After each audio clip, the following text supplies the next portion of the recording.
शुभ सकाळ मंडळी. तर आज आहे गुरुवार आणि आज मी तुम्हाला गुरुवार स्वामींचे जे 11 गुरुवार करतात तर त्याची मांडणी आणि ते व्रत कसे करायचे याची माहिती सांगणार आहे. तर आता त्यासाठी मी ही बागेतली फुलं तोडण्यासाठी आलेली आहे आणि फुलं पारिजातकाची फुलं आता तोडून घेतलेली आहेत. खूप सुंदर असा पारिजातक फुललेला आहे. तर आता हा पारिजातकाची फुलं मी घेतलेली आहेत काढून आणि त्यानंतर आता इतर पण फुलं आणि बेल वगैरे मी आणणार आहे बागेतून. तर आता घरच्या देवांची पूजा झालेली आहे. अगोदर आपले घरचे जे देव आहेत त्यांची पूजा करून घ्यायची. त्यानंतर पहिल्यांदा दीपपूजन करून घ्यायचं, म्हणजे समई किंवा दिवा लावून त्याची पूजा करायची. त्यानंतर एक पाट ठेवून त्याच्यावर नवीन वस्त्र टाकायचं, लाल किंवा पिवळ्या कलरचं, आणि त्याच्यावर आपल्याला ती पूजा मांडायची आहे. तर आता हे वस्त्र टाकून घेतलेलं आहे पाटावर. त्यानंतर आता ही स्वामींचे तुमच्याकडे जर फोटो असेल तर फोटो ठेवा, फोटो नसेल तर मूर्ती असेल तर मूर्ती ठेवली तरीही चालेल. तर आता मूर्तीला स्नान घालून स्वच्छ असं कोरडं करून आता मी त्या वस्त्रावर मूर्ती प्रतिष्ठापना करणार आहे मूर्तीची. तर मूर्ती आता स्वच्छ स्वामींना आंघोळ घालून असं स्वच्छ पुसून घेतलेली आहे. त्यानंतर थोड्याशा अक्षदा वस्त्रावर ठेवून त्यावर मूर्ती ठेवलेली आहे स्वामींची. अगदी साध्या प्रकारची मांडणी आहे. त्यानंतर जे स्वामी चरित्र सारामृतचा आपला जो ग्रंथ आहे तो ग्रंथ त्याचीही पूजा करून घ्यायची आहे. तो ग्रंथही मांडलेला आहे. त्यानंतर स्वामींच्या उजव्या बाजूला आपल्याला घंटा ठेवायची आहे आणि डाव्या बाजूला शंख ठेवायचा आहे. तर शंख पण स्वच्छ धुवून ठेवलेला आहे. त्यानंतर आता दीपपूजन तर अगोदरच केलेलं आहे. सुरुवातीला पूजेच्या अगोदरच समई किंवा दिवा लावून त्याचं पूजन करून घेतलेलं आहे. आणि आता घंटा आणि शंखाचं पूजन करून घ्यायचं आहे. अक्षदा, हळदी कुंकू आणि फुलं वाहून. तर माझ्या बागेतला हा जो बेल आहे तर बेल पण आणलेला आहे. तर बेल पण वाहिलेला आहे मी. बेल नसला तरी चालेल पण माझ्याकडे आहे म्हणून मी घेतलेलं आहे. फुलं तुमच्याकडे जी अवेलेबल असतील ती फुलं, आणि फोटो जर असेल तुमच्याकडे तर त्या फोटोला तुम्ही हार वगैरे घाला. तर आता माझ्याकडे मूर्ती आहे ही छोटीशी, तर मी आपला घरच्याच फुलांचा एक छोटासा हार केलेला आहे. तर आता पहिल्यांदा काय करायचं की स्वामींच्या प्रतिमेचं किंवा आपल्या मूर्तीचं पूजन करून घेतलं. ही पूजा शंख आणि घंटेची पूजा झाल्यानंतर स्वामींच्या प्रतिमेचं पूजन हळदी कुंकू अक्षदा वगैरे टाकून तर हे करायचं. तर हे करून घ्यायचं. हार करून घातलेला आहे.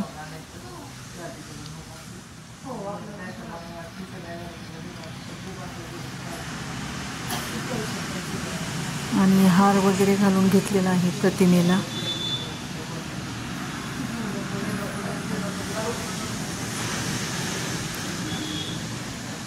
आणि फुलं वगैरे वाहून नमस्कार करायचा आहे.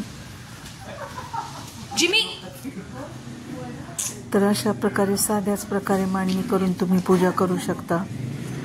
जास्त काही करण्याची गरज नाही. आणि तुमच्याकडे जी फळं अवेलेबल असतील ती फळं किंवा खडी साखर किंवा साखरेचा नैवेद्य दाखवायचा. आणि एक छोटा गडवा आहे माझ्याकडे तांब्याचा, तर तो मी भरून ठेवलेला आहे. तांब्या आणि फुलपात्र. गडवा नसेल तर छोटा ग्लास किंवा फुलपात्रामध्ये पाणी ठेवलं तरीही चालेल. आणि समोर प्रसाद म्हणून तुम्ही फळं किंवा साखर ठेवू शकता. आणि आता हातावर फूल आणि पाणी घेऊन संकल्प सोडायचा आहे आणि आपल्या मनातली जी इच्छा आहे ती स्वामींना सांगायची आहे. तर हे फक्त आपल्याला पहिल्या गुरुवारीच करायचं आहे. नंतर आपल्याला प्रत्येक गुरुवारी हे करण्याची गरज नाही आणि मनातली इच्छा स्वामींच्या समोर बोलून दाखवून मग नमस्कार करायचा आहे. आणि स्वामी चरित्र सारामृत आहे तर त्याचं वाचन करण्या अगोदर स्वामींचं तुमची जेवढी इच्छा असेल 1, 5, 11 अशी जपमाळ घेऊन ते जपमाळेचं पूजन करायचं आधी. तर जपमाळेचं पूजन करून मग जप करायचा 108 वेळा किंवा 4 ते 5 वेळा तुम्ही ती माळ जपू शकता तुमच्या इच्छेप्रमाणे. कमीत कमी 1 वेळा जपमाळाचा जप करायचा. धूप आरती ओवाळायची स्वामींना, उदबत्ती लावायची, धूप दीप आरती. आणि त्यानंतर मग ते स्वामींचं आपले स्वामी चरित्र सारामृत आहे तर त्या संपूर्ण 21 अध्याय आहेत तर ते 21 अध्याय वाचायचे आहेत. आणि संध्याकाळी मग नैवेद्य वगैरे दाखवून मिष्टान्नाचा नैवेद्य दाखवून आपल्याला पूजेची सांगता असे 11 गुरुवार करायचे आहेत. तर तुमच्या मनातील इच्छा नक्कीच स्वामी पूर्ण करतील. तर आता मी हे वाचन करत आहे. तर हा व्लॉग तुम्हाला कसा वाटला ते नक्की सांगा, कारण आता मी वाचनाला सुरुवात करत आहे. श्री गणेशाय नमः, श्री सरस्वते नमः, श्री गुरुभ्यो नमः, श्री कुलदेवताभ्यो नमः. श्री अक्कलकोट निवासी पूर्ण दत्तावतार दिगंबर यतिवर्य स्वामी राजाय नमः. ब्रह्मानंदं परमसुखदं केवलं ज्ञानमूर्ति द्वंद्वातीतं गगनसदृशं तत्त्वमस्तीति लक्ष्यम् एकनित्यं विमलमचलं सर्वादिसाक्षिभूतं भावातीतं त्रिगुणं रहितं सद्गुरुं तं नमामि. ओम रक्तांडू रक्तवन्न पद्मनेत्र सुहास्यवदन कथाटोपीचमाला दंडकमंडलुधर कट्याकर रक्षक गुणरहित त्रैलोळ त्रैलोक्यपालक विश्वनायक भक्तवत्सल कलियुगे श्री स्वामी समर्था अवतार धारक पाहि माम. जय जय श्री सागर विलासा माया चक्रचालका अविनाशा शेषनयना अनंत वेशा रामातील अनंता जो सकळ विश्वाचा जनिता समुद्र कन्या ज्याची कांता जो सर्व कारण करता ग्रंथारंभी नमो तया. त्या महाविष्णूंचा अवतार गजवदन शिवकुमार एकदंत परशधर अगम्य लीला जयाची तया मंगलासी साष्टांग नमस्कार करुण मागे वरदान स्वामी चरित्र सारामृत पूर्ण निर्विघ्नपणे होये. जिचावर प्रसाद मिळता मूढ पंडित होती तत्वता सखळ काव्यात इतिहाता ते ब्रह्मसुतान मिळेली जो अज्ञान तिमिरनाशक विद्या कानन छेदक जो सद्बुद्धीचा प्रकाशक विद्यादायक गुरुवर्य केली असती माता पितर तैसेची श्रेष्ठ गुरुवर्य चरणी त्यांचे नमस्कार वारंवार साष्टांग.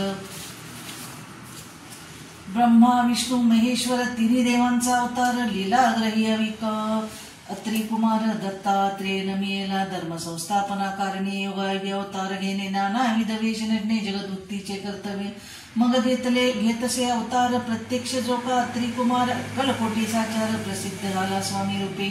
कोठ्या आणि कोणत्या काळी कोण्या जातीत कोणत्या कोळी कोण वर्णाश्रम धर्ममुळी कोण असही कळेना ते स्वामी नावे महासिद्ध अक्कलकोटी झाले प्रसिद्ध. चमत्कार दाविती नानाविध भक्त मनोरथ पुरविले त्यांची साष्टांग नमुनी करी प्रार्थना कर जोडून आपला विख्यात महिमा जनी गाव याचे योजिले.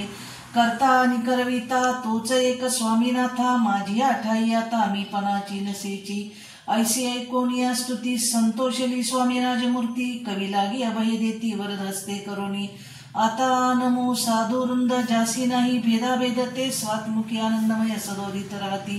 व्यास वाल्मिक महाज्ञानी बौद्ध ग्रंथ रचिले ज्यानी वारंवार त्याच्या चरणी नमन माझे साष्टांग. कवी कुल मुकुटवंतास नमिले कवी कालिदास ज्यांची नाट्य रचना विशेष प्रिय जगी झाली. श्रीधर आणि वामन ज्यांची ग्रंथ रचना पाहून न्याते रोलवितीमान तयाचे चरणी नमिले. ईश चरणी जडली चित्ते ऐसे तुका महारामिक भक्त ग्रंथारंगी तया नमित वरस प्रसादाकारणी अवतुनी संतजनी मज दिनावरी कृपा करुनी आपण हृदयस्तरावणी ग्रंथ रचना करावी. आता करुण मन जे श्रोते विचक्षण महाज्ञानी आणि विद्वान श्रवण सादर वैसली परी हे अमृत जाणून आदर धरावा जी श्रवणी असे माझ्या संस्कृतवाणी ती एकडे पाहावे. स्वामींच्या लीला बहुत अस्ति प्रसिद्ध लोकात त्या सर्व वर्णिता ग्रंथ पसरेल समुद्रसा त्या महारथी तुम्ही वहा अमोल मुक्तापडे घेतली काही द्यावया मान सुज्ञाही अनमान काही न करावा. इति श्री स्वामी चरित्र सारामृत नाना प्राकृत कथा संमत आदरे भक्त परिशोध प्रथमोध्याय गोढहा. इति श्री स्वामी चरित्र सारामृते मंगलाचरणं नामं प्रथमोध्याय गोढहा. श्री शंकरार्पणामस्तु. श्री श्रीपादवल्लभार्पणामस्तु. अनंत कोटी ब्रह्मांड नायक राजाधिराज योगीराज महाराज अक्कलकोट निवासी श्री श्री श्री स्वामी समर्थ महाराज की जय. अवधूत चिंतन श्री गुरुदेव दत्त. श्रीपाद वल्लभ श्री गुरुदेव दत्त.